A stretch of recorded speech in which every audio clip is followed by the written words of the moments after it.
Rain poured from the sky as thunder shook the ancient evil forest. Branches snapped beneath hurried footsteps.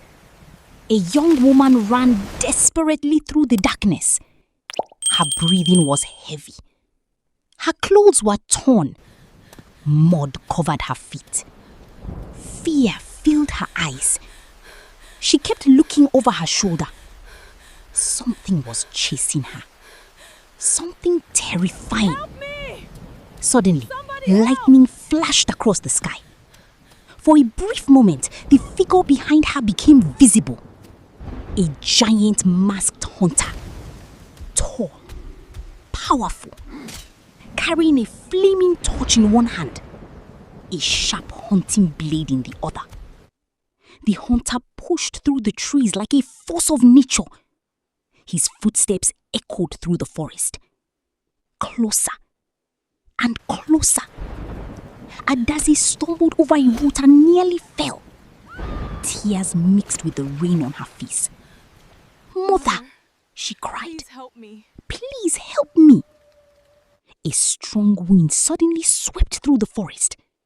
The trees groaned. Leaves swirled around her. And somewhere in the darkness, a gentle female voice whispered, "Run, my daughter." Run, my daughter. Adaeze froze. She knew that voice. It was impossible. Her mother had died years ago. Yet she had it again. Run. The truth must survive. The hunter roared behind her. Adaeze gathered her strength and continued running. But how did a simple village girl find herself being hunted in the middle of the evil forest? Subscribe to this channel and help me escape this forest. Because if this hunter catches me, who is going to tell you the rest of the story? Ah! He's coming again! Now, let us return to where this story truly began.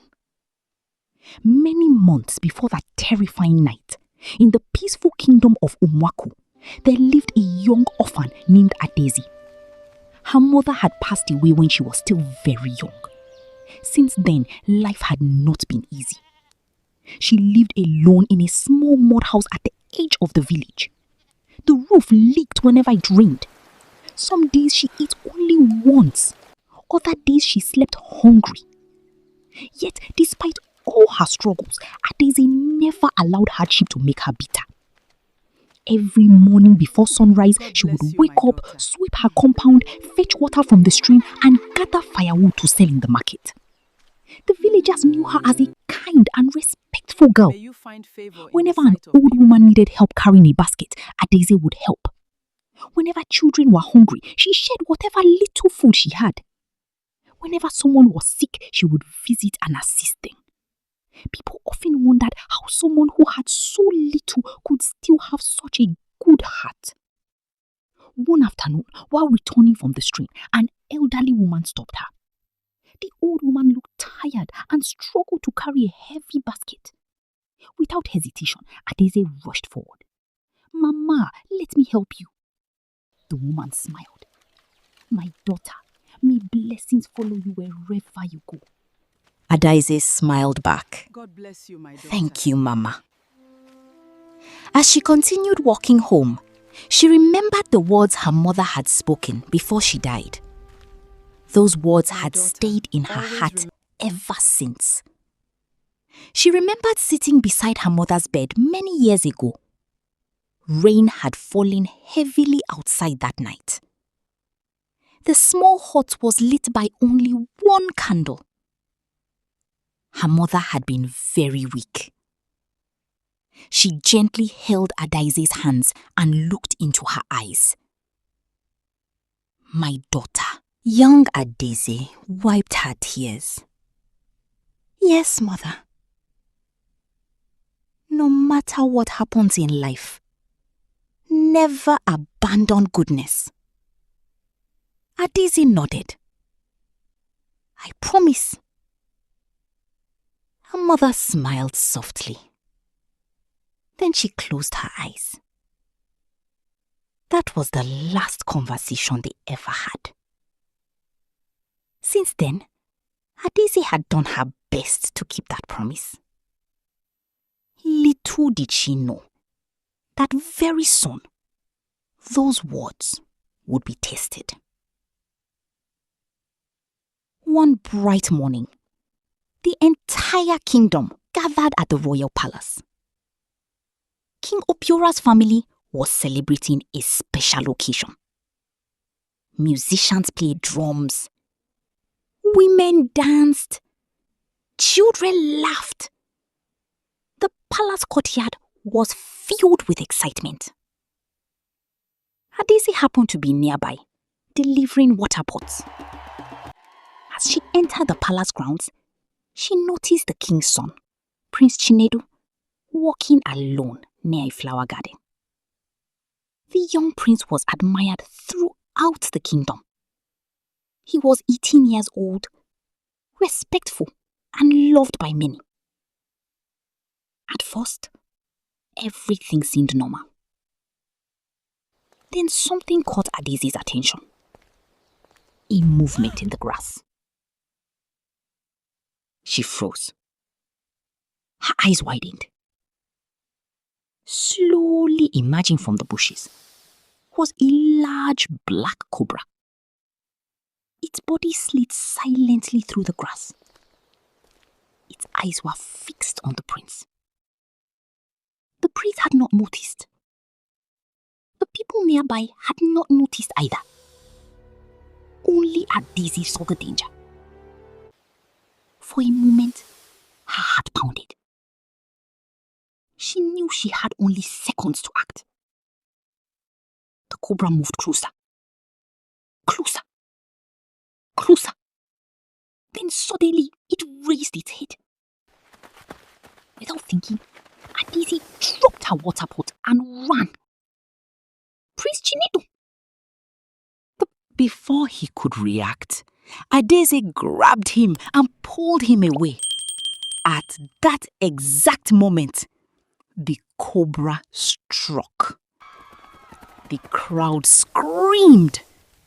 Guards rushed forward. The snake disappeared into the bushes. For several seconds, nobody spoke. Everyone stared at Adaeze. The prince looked shocked. Then, King Obiora stepped forward. The entire courtyard became silent. The king examined the young woman standing before him.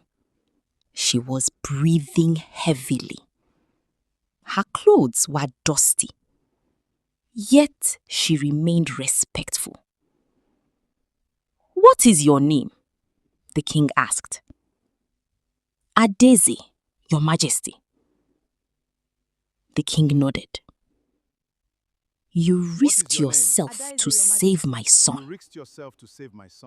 Adaeze lowered her head.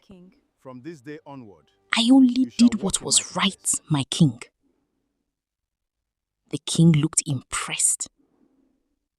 Many people would have frozen in fear. Many people would have run away. But Adaeze had chosen courage. The king smiled. "From this day onward, you shall walk in my palace." Gasps spread through the crowd. Adaeze could hardly believe her ears. A palace job. A chance to escape poverty. A chance for a better life. Tears gathered in her eyes. "Thank you, Your Majesty." The villagers celebrated her good fortune. Even Prince Chinedu personally thanked her. For the first time in many years, Adaeze felt hope. Perhaps life was finally changing. Perhaps her struggles were ending. But not everyone was happy. Far away, standing inside a palace corridor, another pair of eyes had been watching everything. Madame Nwaka, the chief palace attendant, one of the most powerful women in the kingdom. For many years, She had controlled almost everything that happened inside the palace. Servants feared her. Workers obeyed her. Nobody dared challenge her. As she watched Adaeze receive praise from the king, something dark stirred inside her heart. She did not like how quickly everyone admired the village girl. She did not like the smiles. She did not like the attention. Most of all, she did not like seeing the king impressed. Her eyes narrowed. "A village girl," she whispered. Girl. Then she turned We away. shall see. We shall see. The following day, Adaeze reported for duty. Everything felt new. The palace was larger than anything she had ever imagined. Beautiful walls decorated every hallway. Royal guards stood proudly at every entrance. Servants moved busily from one place to another. A young maid named Chika welcomed her warmly. "Don't worry," Chika said with a smile. "You'll get used to everything." Adaeze smiled back. "Thank you." Over the next few days, Adaeze worked hard. She swept hallways, carried trays, organized rooms, helped visitors. And no matter what task she received, she completed it with excellence. Soon, many people began to appreciate her. Some even said she was the most hard-working servant in the palace. Every compliment made Madam Nwaka more jealous. The woman watched silently, waiting, planning, looking for an opportunity. Then one night, while the palace slept peacefully, a shadow moved through the corridors. The figure walked quietly, carefully, making sure nobody saw. The mysterious person eventually stopped outside Adaeze's room. The door opened slowly. Inside, Adaeze slept peacefully, completely unaware. The shadowy figure stepped closer, then reached into a cloth bag. A golden necklace appeared. It belonged to the king, one of the most valuable pieces in the palace. The figure looked around cautiously, then bent down and secretly hid the necklace beneath Adaeze's bed. Moments later, the figure disappeared into the darkness. Adaeze continued sleeping. She knew nothing at all. The next morning, loud voices echoed through the palace. Servants ran from one room to another. Guards searched every corner. People looked worried. The king's royal necklace was missing. Nobody could find it. The palace was thrown into confusion. Then suddenly, guards arrived at Adaeze's room. The captain stepped forward. "Search everything." The guards Search obeyed. everything. Drawers were opened. Baskets were checked. Clothes were examined. Adaeze stood frozen. "What is happening?" she asked. Nobody answered. Then one guard looked beneath the bed. His eyes widened. Slowly, he reached inside. We found it. When he stood up, a golden necklace hung from his hand. The room became silent. Adaeze's heart stopped. The captain stared at the necklace. What happened? The servants gasped. Chika covered her mouth in shock. Adaeze stared at the necklace. She had never seen it before. "I don't understand," she whispered. The captain's face hardened. "This belongs to the I am king." innocent. "No," I didn't take Adaeze it. replied quickly. "I didn't take it." But nobody seemed willing to listen.